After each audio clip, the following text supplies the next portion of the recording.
jiñante au nom de quoi lan lay apporter nit ki kay def ak nit yi kay def jël nit singale ko topp ko rek tam ko jiiñ ko toroxal ko ban intérêt la am.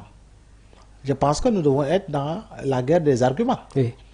Être dans la guerre des arguments, c'est véritablement s'opposer par rapport à des formes de contradiction. Wow. On doit parler des idées. Oui. Les petits hommes parlent des personnes. Parce qu'on a vu sur un plateau, mu yëkkati ay kaddu di souhaiter le tandem Diomaye Sonko échouer sur un Sénégalais. Est-ce logique wala tamit tey jii nekkul personnalité boo xamante ne politique yóbbu na ko ci benn extrémité. Je dis encore une fois, il y a des extrémités yoo xam ne dëggantaan ngay wax si nit ki sax du la intéressé. Parce que c'est pas la personne qui nous intéresse. Et ce sont les arguments que la personne apporte. Et ce sont des arguments qui ne reposent sur aucun argument solide le plus souvent. Jiiñ la wax la sur un ton véritablement teinté d'arrogance te du la andil dara. du la andil dara du la tabaxal dara te nit ñi bu yàggee sax ñoo la dootul déglu. Il faut quand même que ñu respectante. muy politicien bi muy journaliste bi muy keneen ak keneen il faut quand même qu'on se respecte. Parce que ñi ñuy seetaan di ñu déglu. ñu bari si ñoom ñoo ñu ëpp xam-xam. ñu bari si ñoom ñoo ñu ëpp jaar-jaar. ñu bari si ñoom lu ñu liggéeyal Sénégal ñun ñii liggéeyalu guñ ko Sénégal te xëy na daañu dund ba yàlla jëlee ñu fi ñu ko mës a liggéeyal Sénégal.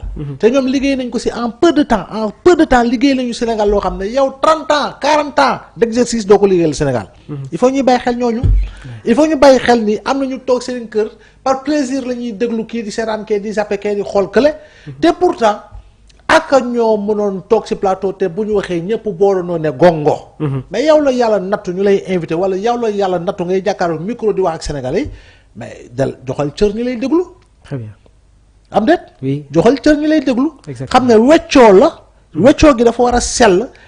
et que contradiction moo gën parce que si la xam-xam ak xalaat gu sell di jóge waaye taxaw di tamante dóorante dënn saagante tamante nga gis kii di daggal ay kenn xamul. mais c'est du grand n'importe quoi je suis désolé de le dire. ndax lii day susciter tamit l'assainissement du milieu médiatique. forcément. oui c'est une nécessité.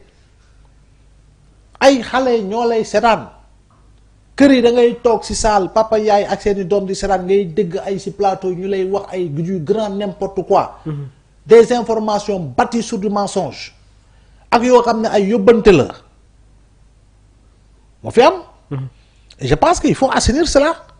D'accord. Qui doit même être chroniqueur loolu dañ ko war a comme léegi y a un métier qui est créé qui s'appelle ba ñu koy catégoriser les chroniqueurs. il faut que quand même sax loolu ñu réglementé ko. Qui doit être chroniqueur.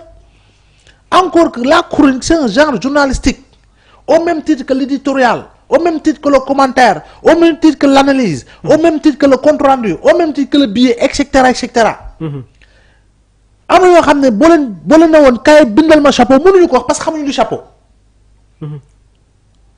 lan mooy accroche xamuñu ko lan mooy corde lactique xamuñu ko lan mooy pyramide inversée xamuñu ko lan mooy règle de 5 double xamuñu ko et cetera et cetera.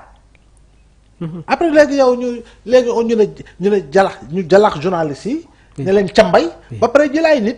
parce que c'est des personnes qui savent tenir des insanités des propos déplacés xamuñu luy éthique xamuñu luy déontologie loo leen nu diggal rek la ñuy wax loo leen wax loolu la ñuy wax et puis on laisse comme ça.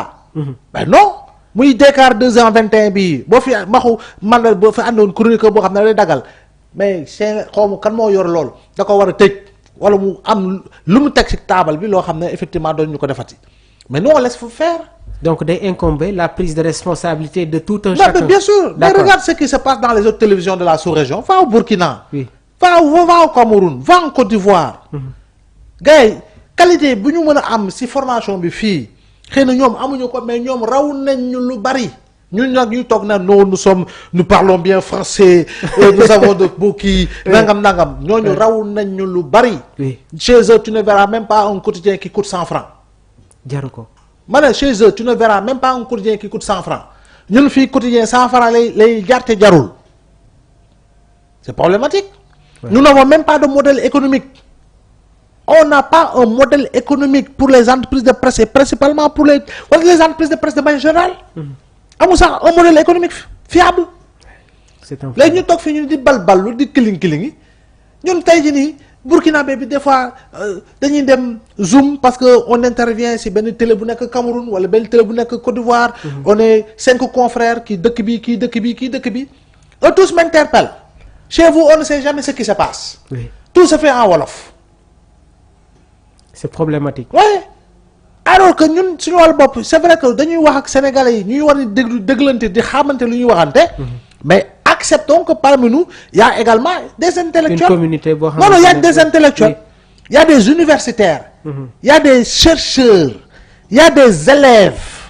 Toutes catégories confondues. Il y a des étrangers qui vivent parmi nous. Ñoom également ils ont droit à l'information d'une autre manière parce que am na loo xam ne dañ koy soxla di dégg di ko gën a comprendre pour mu mën leen gën a mën a outiller si léegi nga xam ne mooy seen domaine d'activité yëpp ñu on tient pas compte de ça werante xarsante ñun jàpp nañu buzz bi il faut nga wax lu ñaaw pour nga am buzz parce que c'est la course aux vues mais c'est honteux parce que c'est la course aux vues man naa wax toj pour am 30 000 vues ban njariñ la am. ñu titre dugal. titre dugal la def la. bu rëy Abdoulaye Mbow injure yi la xawma lan ak lan. ñëpp dugg cara ca ñu ne 35 000 vues. waaye suba nañ ko tollanti waay ban sens la am. ban jàngat nga ci am. te vidéo boobu noonu c'est fini dootul réer. d'ici 20 ans 30 ans ni la koy tagalaat naan ko naan sa doom wala sa sët xoolal sa bàyyi jamonoom ni mu mun a dagal moom moo doon wax lii aka mu doon xaste jamonoom aka mu doon wax lu ñaaw jamonoom te boobu yaa ngi bi jaaw toog ci grand place bi du jouer au sage te yow ba nga say toll doxaloo doxilin goo xam ne yow ka nga mag dina mën a jariñ ci sa wax loolu ma fi nekk c'est ça interview sax xamatuñu ko interview c'est un genre journalistique ñun pour ñun da ngay woo nit jàkkaarloo ak moom il faut nga xas ko il faut nga tam ko il faut nga jiñ ko il faut nga merloo ko alors que l'interview peut se passer de la manière la plus normale de la manière la plus courtoise qui soit te di nga waxloo nit ki li nga ko bëgg waxloo parce que interview également c'est une technique waaye c'est pas n'importe qui nit ki da koy jàng dafay génn am diplôme am ñu ne am na licence 2 licence 3 am na master en journalisme spécialisé en communication tel loolu moo fi nekk Mamour. c'est ça professeur. mais c'est du grand n'importe quoi malheureusement. man tey ku ma dénk Kenkayre ma dem toog professeur ci beneen convocation ki nga xamante ne nag jamono ji placé nañ ko en garde à vue muy Abou Diallo moom itamit nekk chroniqueur à la Sen TV gannaaw ba mu yëkkatiwee ay kàddu yoo xamante ne day laal luy jëm si cohésion sociale si wàllu boobu tamit ban jàngat moom nga siy def. bon encore une fois malheureusement encore dérive la parce que bof man xaw ma sax sur réseaux sociaux laa gis. déglu ma ko. parce que dañu ne rek dafa yëkkati kàddu ne waa boor bee nañu jóg xaw ma nangam. Les autorités ont jugé, apprécié, il a été convoqué, placé en garde à vue. Attendons la suite. Ouais. Il y a un autre qui s'appelle Ardo, je ne sais pas. Oui, d'après les dernières informations, ça voilà. Suite à une plainte également d'un autre Sénégalais qui s'appelle Oumar Diagne. Cheikh Oumar Diagne. Oui. Tu as une présidence. Ouais, c'est comme ça.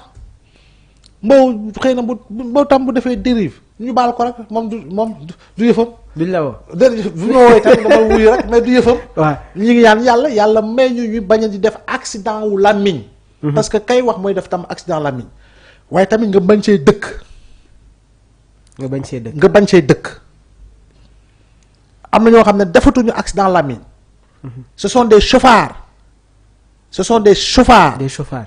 de langue ensanglantée qui ne portent que les mots MAX d'une société par rapport véritablement à des directives souvent données ça et là te loolu da nga maam du loo xam ne dañ ko war a gis ci suñu ay télévision di koy lire suñu ay journaux parce que yàlla nattoo plume ak micro il n'a pas le devoir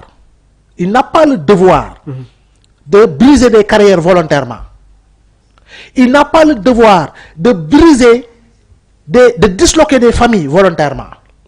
Il n'a pas le droit de s'attaquer à des Sénégalais, qui qu'ils puissent être, quelle que soit leur catégorie sociale. De manière volontaire. loolu nag mooy éthique mooy déontologie. fa la ñuy jaara ni dugg sur li nga xamante ne moom mooy les divers de l'actualité toujours ñi ngi ak le professeur Abdoulaye Mbow muy décortiquer l'actualité waaye tamit ñi ngi leen di wax durant le live te leen koy liker di ko partager pour permettre à ceux qui ne reçoivent pas le lien ñu mën ko jot professeur sànq évoqué woon nga